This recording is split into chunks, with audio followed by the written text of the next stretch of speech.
Hello and welcome to the Providence College Podcast. I'm Michael Hagan from the class of 2015, and I'm joined by producer Chris Judge from the class of 2005.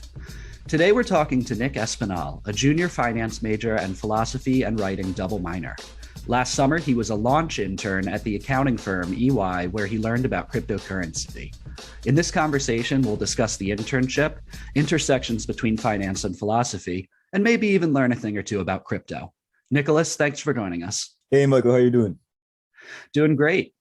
So you interned at EY, one of the big four accounting firms. It's one of the largest private enterprises in the world. What was it like stepping into that universe? It was super interesting. Mainly because, my role at EY was actually not at all accounting based, right?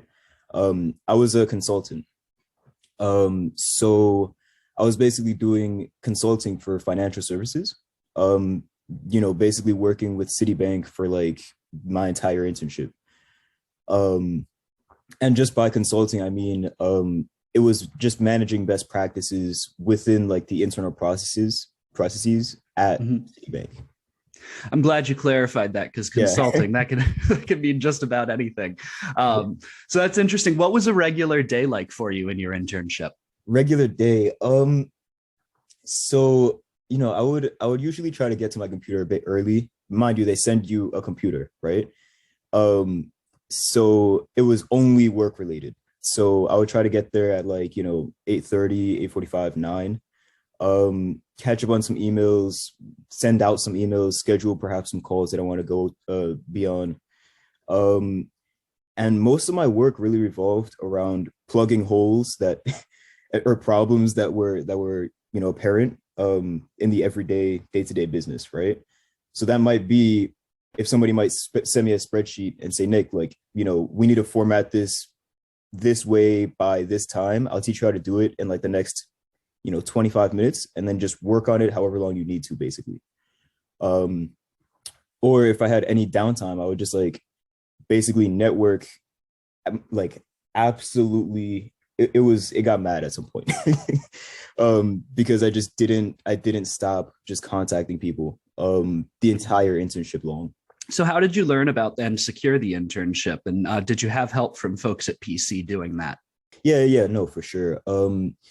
I basically going into my freshman year, I came in as a management major, and I had no idea I was going to pick up my double minors. So as a management major, I was kind of looking at what it is that I could do that's both broad enough to give me the leeway to, pursue something niche and specific that I like, that I didn't exactly know yet. But also have enough stability to say okay, this is something that I could dedicate, an immense amount of hours to, because I really like dedicating myself as much as humanly possible. So just screening out okay, this works for me, this doesn't. I'm not the biggest fan of accounting. I don't want to do tax, I don't want to do assurance, I was all right. When I got to the bottom of the barrel, I was all right, so it seems like I want to do consulting. And that kind of started, towards the end of my sophomore year. And then just EY just came around and I was all right, this is what I'm going to do. So how did you choose Providence College, and when did you make the switch from management to finance? When did I? Yeah, so my PC story is kind of weird. I never intended to go to PC, respectfully, right? Mm-hmm. Basically, in high school, I was really into track and field. So all throughout high school, I was a runner and this, that, and the third. And I always knew I wanted to go to business school. So basically, I was put in a really odd place by the end of my senior year, or when I had to apply for colleges by the end of my junior year, which was that I could either look to run track at a D3 school and be pretty good, or try to gamble at a D1 university and a lower tier, respectfully again, D1 university for track. And give myself the best shot to compete and go to the greatest business school I could, right? So I was looking at it from two ways. And so kind of again through a screen out process, I was like, okay, well, my times aren't good enough to get me in here, but my grades are, so maybe I could make up and then have to walk on and this and the third. And I was like, all right. It just so happened to be that how everything worked out, I ended up just being like, all right, I'm just gonna gamble at Providence as a safety, honestly. And once I got in, I was like, I should probably give it a shot. And it wasn't until like the end of my decision process that I was just like, yeah, this is probably the best place for me to go. And I came in immediately as a management major, and I switched, at the end of the first semester of my freshman year. I picked up finance. Yeah, I can kind of relate. I'm not from the New England area, so choosing colleges, I'm an alum myself, and choosing colleges, I did not think that I would end up going to school in Rhode Island. Yeah, right. It was a very, very far away, different place. I'm glad that I did. It worked out for the best. So what's life on campus like for you? What clubs and organizations are you a member of? Yeah, so I think actually another thing, just to touch on your point there, is that like in high school, I think there was only like one or two students in my entire school's history that ever went to Providence. So it was never really on my radar until like literally like the end. Yeah, striking new ground for sure. I was just like, what? I didn't know I was gonna go, honestly, until the end. But yeah, so what's campus life for me? So I'm on the board of Alpha, the Association for Latino Professionals of America. I'm on the board for Bow Poetry Club. And that's Believers in Words for those unfamiliar with the acronym, right? Yeah. Actually, Michael, was that established year?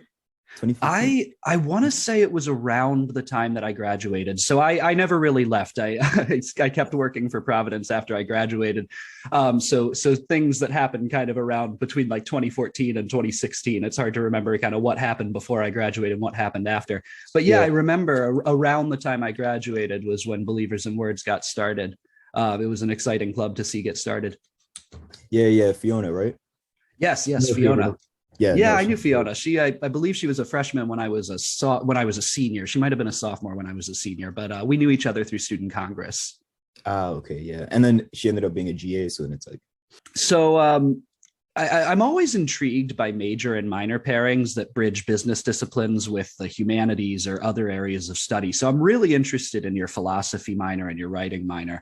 Let's start with philosophy. What led you to pick up the philosophy minor?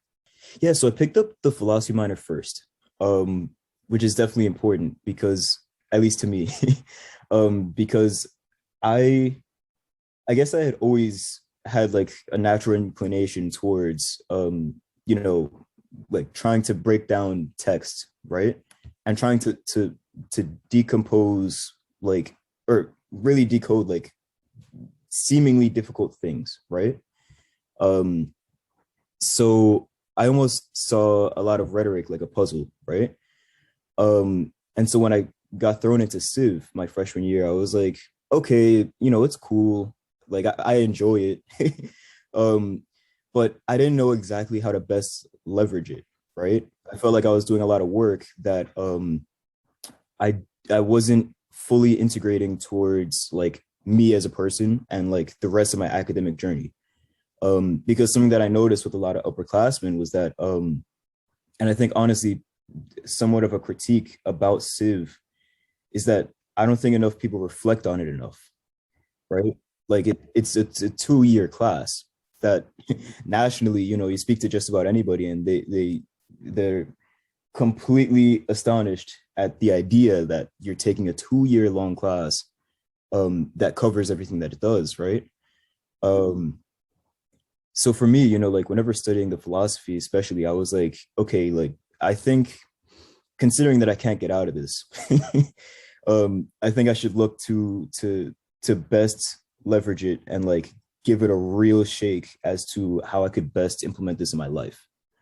Um, so, I wanted to give it more weight in my academic career, really. Um, and so, yeah, I mean, I think that kind of really segues into the writing minor, right? Because like something that I realized through like, delving more into philosophy is that like not only is it everywhere, right? The amount of times in business that I'm like, this is honestly abstractly conceptualized. This is a philosophical decision. Um, but something about the writing is that like, you could have the greatest thinking in the world, but if you can't communicate it, then like kind of what is it all for, right? Um, so not only is it leveraging the thinking, but then it's also leveraging the communication upon that thinking, right? Um, so, I started really getting into writing like a year and a half ago. I basically just started like writing poems and short stories. um, a lot of it just being like how to kind of like explore some of the ideas that come across through just like reading a bunch.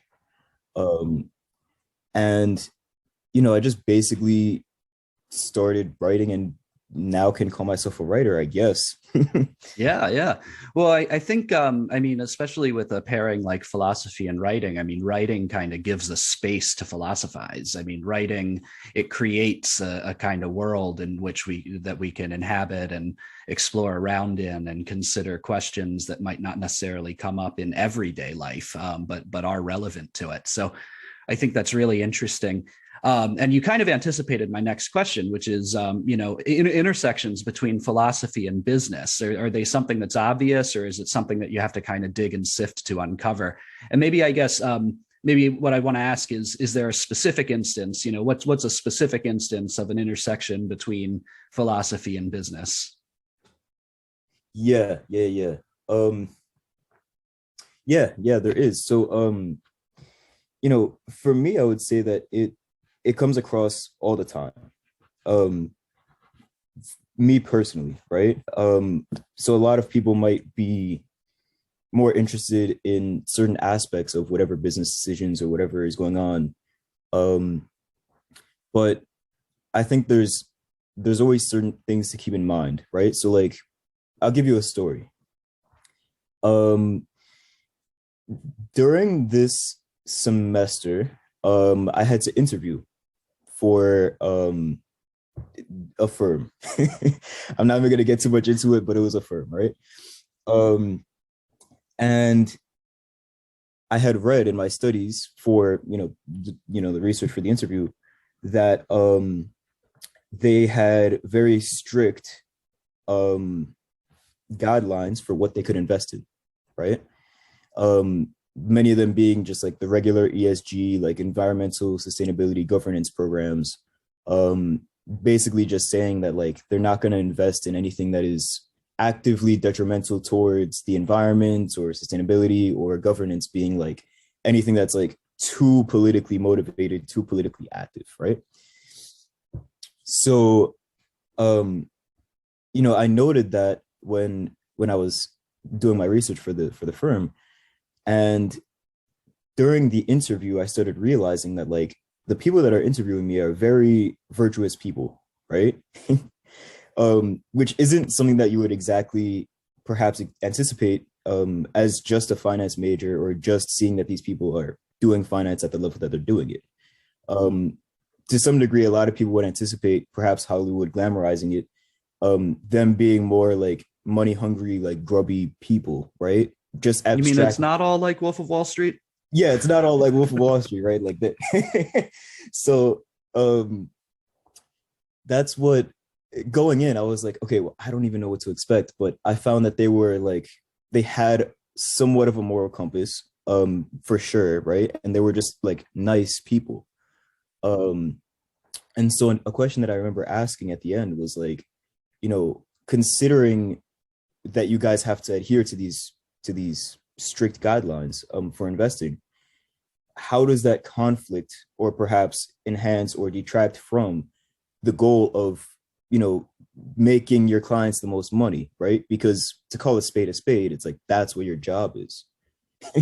Like your job is to expose your investors to what is the most profitable within the guidelines of what you're able to invest in, and then specifically what you do invest in, right? So it's like, what ethical dilemmas arise behind the scenes where it's like, technically this is a great opportunity, but like we can't do it, or perhaps we need to find another way to get exposure to it because we want to, but we can't. And it was funny because the answer was so it aligned with such funny philosophy, because it was basically like, look, it was kind of Kantian. They were like, look, like if it's wrong, it's wrong. Like there's kind of no getting around that. Like if we deem that, investing in this wartime company, right? Like a couple might come to mind, that are great opportunities, but they are predicated on the concept that they want to perpetuate war, and we don't believe that, we're not going to invest in it no matter what. And we just have to make sure that we're transparent with our clients and whatnot. But also another thing to that was that, like, when I say that these people are virtuous, it's like a subsequent question that I asked after that, which, mind you, is always a good question to ask, is something along the lines of like, would you guys still be doing this if, financial issues were to be resolved? Or other worded, is the compensation that you guys get for doing your job greater than just financial? And is said compensation, does it satisfy other, goals, really? To which they both said, like, that is a question that they have around the office. If they were to hit the lottery, at that time it was like $600 million or something like that. Would you show up for work the next morning? Yeah. Yeah, would you show up for work the next morning? And they were like, however deceitfully people might answer the question, they all come up with the same answer of like, yes, just because they believe that they're actually meant to do what it is that they do, right? And B, it's like they actually enjoy what it is that they're doing, which just so happens to, come about by them, being really good at it, basically. So, I mean, just two quick examples, but like, I could also name so many times at EY where I'm just like, wow, like, thank the Lord. I really took the time to study this in Civ or something like that, just because, like, you can kind of like, I guess, anticipate where somebody's line of thinking is going to go if you kind of already know like the precursors to where those ideas are seated, right? So it's like, oh, okay, cool. Like, this is the direction we want to go, but perhaps would you think that this accelerated route might cause X, Y, and Z issues because we're overlooking A, B, and C? And it's like, interesting. Like, like they might question like why it is that you even thought about it like that. And it's like, yeah, but I don't know. I've just been reading. Yeah. These are all really interesting questions. And it makes me think of, I mean, it's interesting that you point to like the personal virtue of some of the people that you were meeting in the financial industry. Excuse me. It's interesting that you point to the personal virtue because it raises, and this is something that I think Civ is increasingly suited to sort of help students think about. Sometimes the people are good, but the structures and systems that they're participating in, are morally neutral at best. So it's an interesting tension there between the individual virtue of people and the moral neutrality of the systems that they participate in. And I think that it's interesting that you're running into those kinds of questions. So I can't put it off any longer. I have to ask you some cryptocurrency questions. And let me say I'm nervous because my background is in the humanities and financial speak does not come naturally to me at all. It will not be financially technical. Okay. So we'll approach the topic with some very basic questions. So I'm sorry to any crypto enthusiasts out there for whom this might be old hat. But let's start at the very, very ground floor. What is cryptocurrency? Yeah. Okay. So it's basically, there's a couple of things you have to just think about, right? Like I could spit you a definition with some terms that are somewhat foreign, especially within the context. But there's really just a couple of things you have to just keep in mind. A cryptocurrency has to be decentralized. And by decentralized, I mean it's not tethered to a central authority. By central authority, I mean there's no bank that governs it. There's no specific individual that governs it. It's governed by, I mean, to a large degree, the people that use it. And it basically allows for peer-to-peer transactions, which by that, I mean, like, you're sending money from, or you're sending anything really, data from one computer to another, or one person to another. So you're not going through even PayPal or Cash App or whatever the case. And I think the third thing that's important is that it's on the blockchain. We could have an entire series of podcasts about blockchain.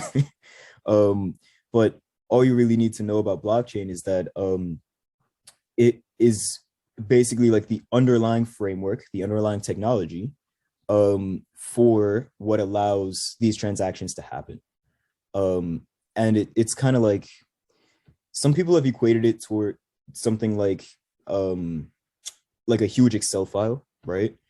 Where you can just like put in at certain cells, like, okay, this happened here, that happened there. And something about it being a huge Excel file is that like you can always reference or look back to cell A33 or something like that and be like, okay, this happened then at this date. Like there's just no if then about it. It's just, it happened, right? So something about blockchain that's important is that like it's crazy secure. And once something is done, it's set in stone, right? Like there's consensus and there's trust and understanding that like this is the truth, capital T, which also then comes into the philosophy of right? Like objectively speaking, like this, we deem this to be the truth because there's somewhere you said truth, capital T, and somewhere a Dominican friar just perked up. Just yeah. Father Justin is listening contently. So with cryptocurrency, how does a cryptocurrency get started? And the big ones, how did they gain steam? Yeah. So basically, this person, we presume at least, basically published this white paper. This person, his name is Satoshi Nakamoto.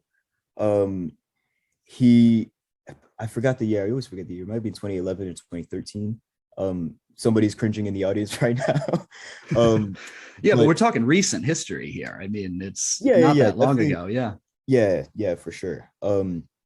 Definitely within the last 15 years, this is actually created. I mean, the concept for blockchain has existed before then, but the white paper for Bitcoin was produced then. And he basically published, I haven't read the entire thing, but I've read bits and pieces. He basically published, perhaps not at the time people couldn't understand it, same to this day, I still can't fully understand, but super intricate. But he basically published, we'll say at very minimum, a multi-trillion-dollar idea, easily Nobel winning economic type concept, basically saying that like, look, we can have a currency, obviously logistics covered, but we could have a currency that is predicated on people having peer-to-peer transactions, right? So you don't have to go to a bank, you don't have to go to Cash App, you don't have to go to Venmo. Just as simple as it is how I can take $5 out of my physical wallet, right, and give Michael $5. That's kind of what you're looking to establish with crypto, right? you're looking to make it so that Give me $5. Yes, yeah, yes, exactly. totally. Give me Yeah. $5. You're looking to make it so that you don't have to click on whatever app it is to be that middleman. And he basically, he or she, I guess, because we don't even know who it really is. They put out this paper that is just like, what? It's just a complete wrench in the system. Because even though it was taken as a joke for like the first however many years, El Salvador in the last year has adopted Bitcoin as legal tender, right? Same with Panama and a couple other countries as well. And not to mention, like, there's also other cryptos that are being used behind the scenes in order to fully like realize some of the visions that are being done. Something that I would want to say though is that like it's incredibly disruptive. Absolutely incredibly disruptive. And that's that, like, if you ask me, I think that one of the biggest things that kind of I guess detract a lot of people or perhaps governments from crypto is that, like, to some degree you have to relinquish a level of power, right? So like, not to get too financy about it or economic about it, but like the one of the biggest reasons why the US is still on top internationally, which obviously is arguable, but I would probably maintain the position, is just because the US dollar, the USD, is the world reserve currency, right? So we are the currency that provides liquidity. We are the currency that just about every other currency has to rely on, even if it's directly or indirectly, right? So with that comes like a lot of power. And so a lot of people could argue, hey, look, like, this crypto thing is like directly attacking that idea. Like, this is directly affecting how the USD, the value of the USD for the next however many 100 years, 200 years, right? To which it's like, I don't think it's a mutually exclusive thing, right? I don't think it's either one or the other.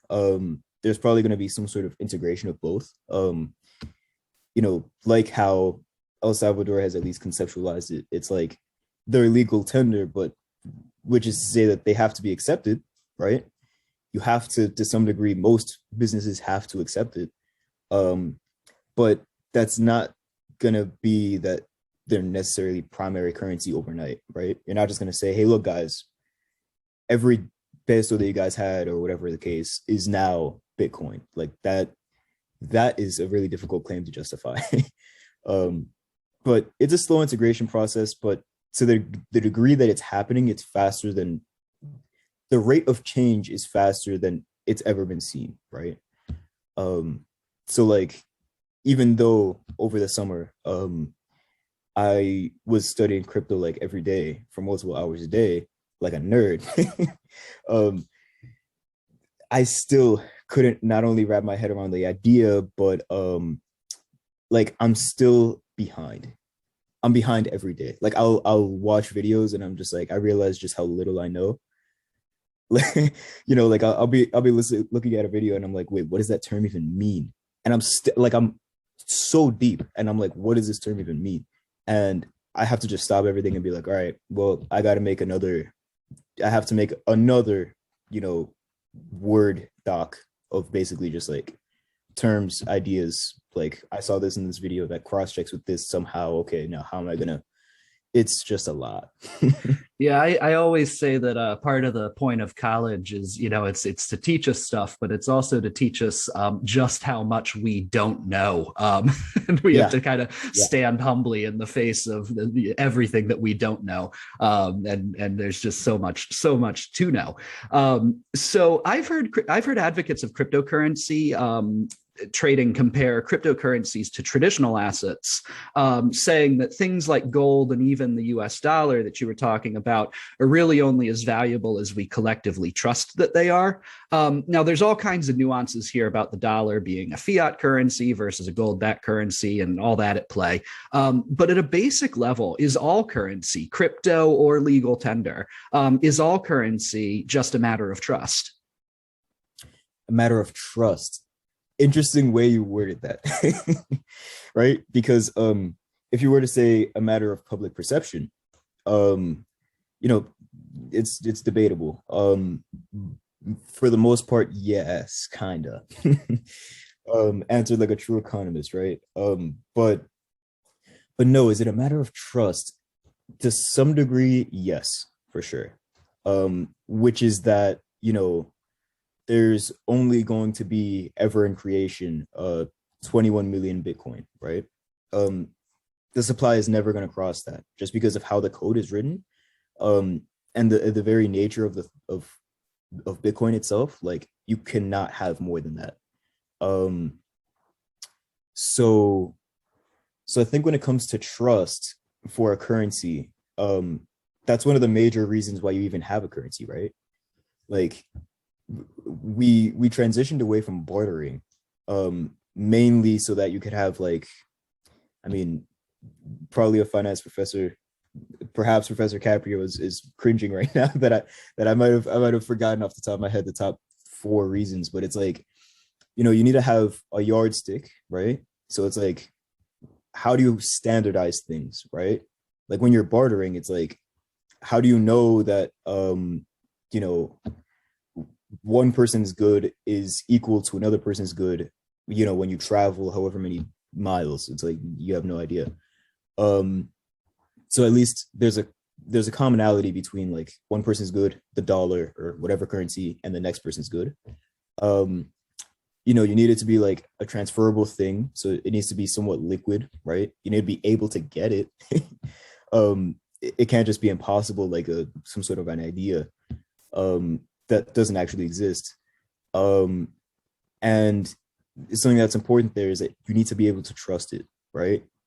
So, at least in my opinion, like, a big issue with inflation, philosophically speaking, at least, is that it fundamentally uproots the concept of what a lot of people view money as, right? So, I think, I forgot the country, I think it might have been Zimbabwe or something like that, at some point, that their inflation, some African nation, their inflation went up, like, literally hundreds of %, like, fast, super fast. And just studying that, it was like, okay, interesting. Not only economically this is what happened, but also in terms of how civilization then got changed. It's like, how are you to then trust the idea of having paper money if one day you can buy, with $1, let's say, one day you can buy a notebook, and the next day it literally takes 100 of those dollars to buy that notebook, right? Like, at some point you're gonna think generationally, even, like, okay, well, like, you think about the Great Depression and, like, the 30s, and it's like, yo, like, don't put your money in a bank. Like, if there's a bank run, you're never going to be able to get it. Like, da-da-da. And it's like, the lasting impact of that is that there are still people today that are just like, honestly, I don't want to put my money in a bank. Which, honestly, rightfully so, right? Like, as far as I'm concerned, not financial advice, but, like, there's better places for your money. You understand where they're coming from, yeah. Yeah, there's better places to park your money to make more money, but people are even concerned about the safety of it, which is like, that's tough. Mm-hmm. That's crazy. Yeah, from a historical perspective, the inflation you're talking about makes me think of the currency crisis in, like, the Weimar Republic in the post-World War I period in Germany. And you look at the horrible consequences of, there were a number of factors that led to the rise of Nazism, but you just look at that as a sort of prelude to the horrors of the Nazi regime in the Second World War. I mean, this is powerful stuff. Consequential stuff. So Changing gears a little bit, where do NFTs, non-fungible tokens, so where do they fit into all of this? Yeah. So I mean, like, it really depends on the stance that you want to take, right? I was speaking to somebody about NFTs literally last week, and they were like, "Look, dude, like, they had a really strong stance. They were like, look, dude, like, this is the biggest scam in history. This is the most fraudulent concept that's ever been created because, this is just money laundering at the highest of level. Like, it's literally happening right in front of you." To which I was like, all right, well, what's traditional art? Like, again, not to be all philosophically snarky about it, but like, what we're not going to say that money laundering doesn't happen in regular art, right? But the concept of NFTs basically, and this is why I would give it a lot of credit, is that it's proof of ownership, of proof of digital ownership. Like, that's all you got to worry about, right? So for example, I have this notebook in front of me, right? This one specifically. How is it that I know that I own this notebook? If it's a digital thing, let's say, right? So there's a big difference between taking a picture of the Mona Lisa and owning the Mona Lisa, right? Like, having the rights and the value of owning something is the entire reason why people are willing to, like, accrue an exorbitant amount of, like, wealth in the first place, because it's like you then end up being able to get access to certain things because you own other things, basically. And so with that being said, it's like, seeing that the world is going to go digital and is currently going digital, it's like, how do you prove that people have and own what they say they have and own, right? Digitally speaking. It doesn't exactly make too much sense now, but like, you think about the idea of digital real estate, right? Like, as odd and foreign of a concept as it sounds, there's a value to having the URL or having the domain name, right, of www.amazon.com. Like, that actually means something, right? Because if you had that in 1992 and Amazon were looking to get that domain, you can dictate the price at which they'll pay it for it, right? Because you own it. And they can't just make it and have some sort of alternative copy of it, right? There's only one domain name of Amazon.com.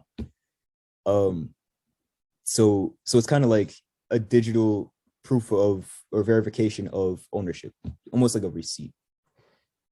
So now you mentioned the difference between owning the Mona Lisa and taking a picture of the Mona Lisa. Obviously, a huge difference. But I mean, with a lot of these NFTs, we're not necessarily talking about the most sophisticated digital artwork. I mean, some of them I'm sure are quite elaborate.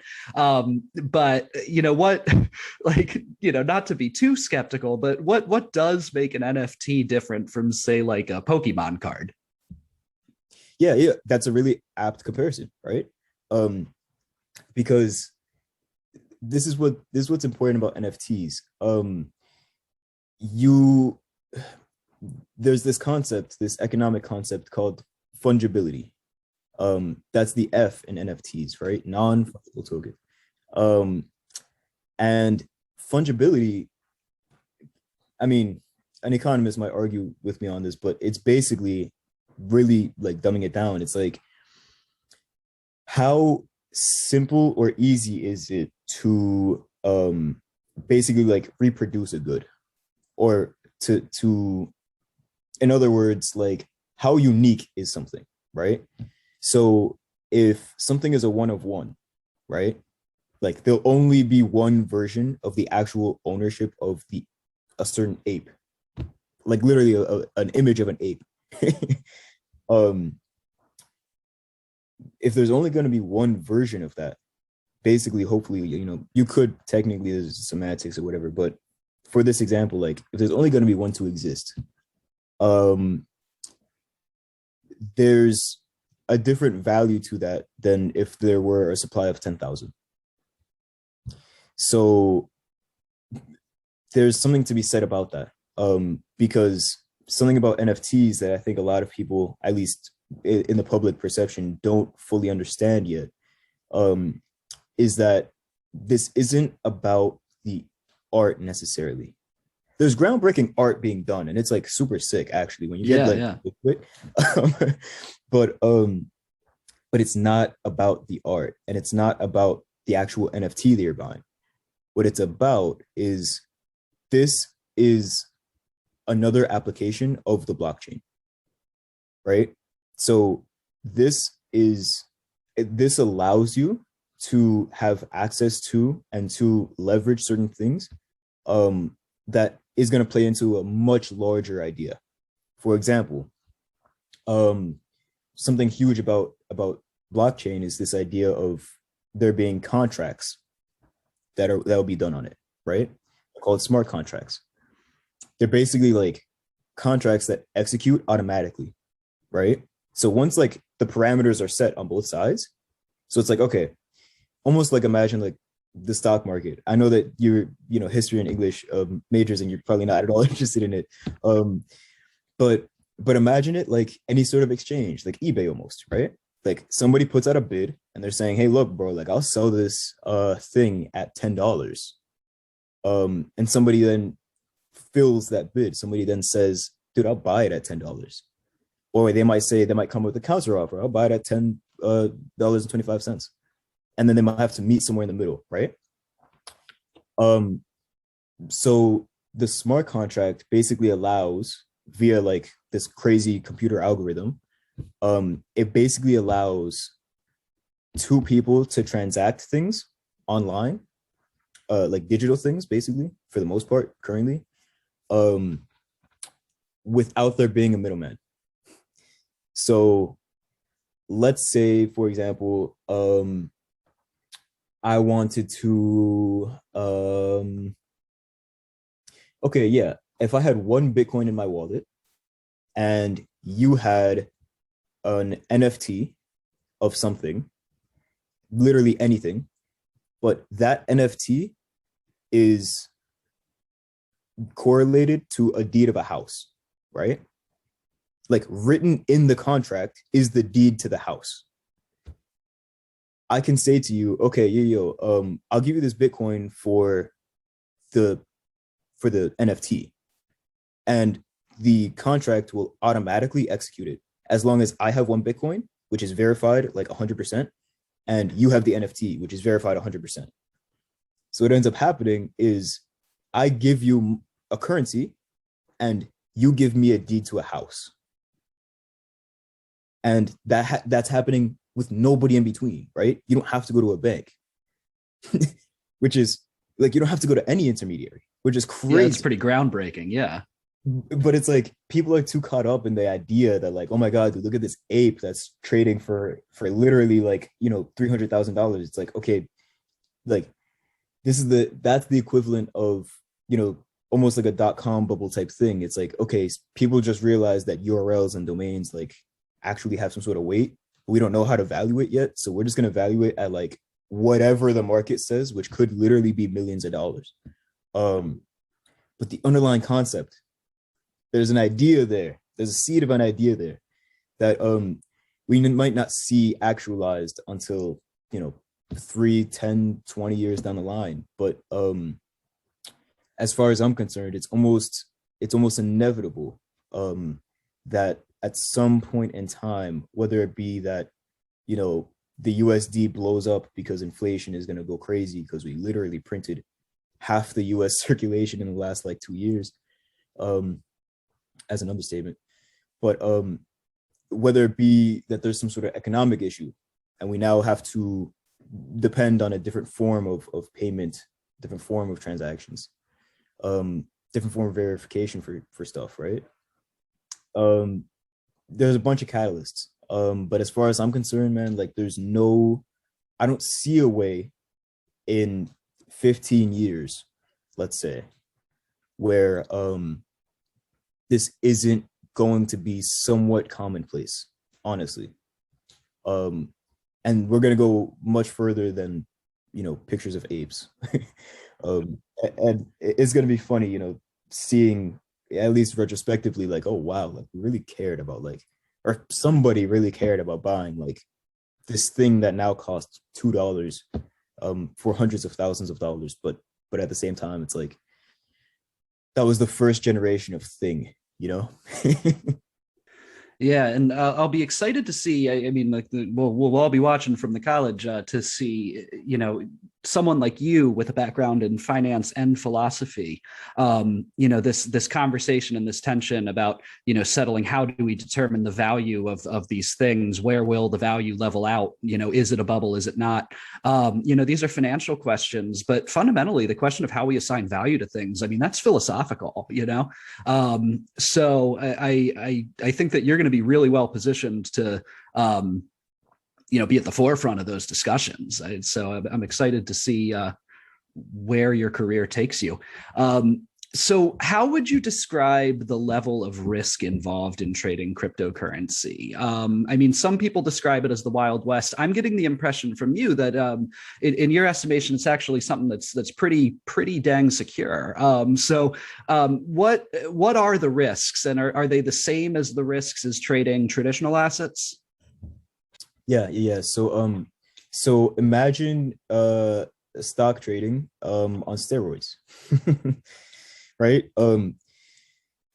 So there's two things to this. The first is that if we're just talking about trading, and by trading I mean like you're looking to buy something and sell it to somebody for a price higher than what you paid for, you're gambling, right? And you're always going to be gambling because to a high degree there's no guarantee that anything can really pan out.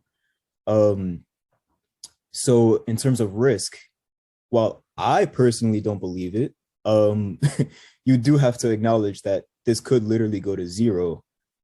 Perhaps not Bitcoin, perhaps not Ethereum, the top two cryptos, just because technically they kind of can't, but that's a whole nother thing. But if you're investing in more speculative things, it's like this literally could go to zero.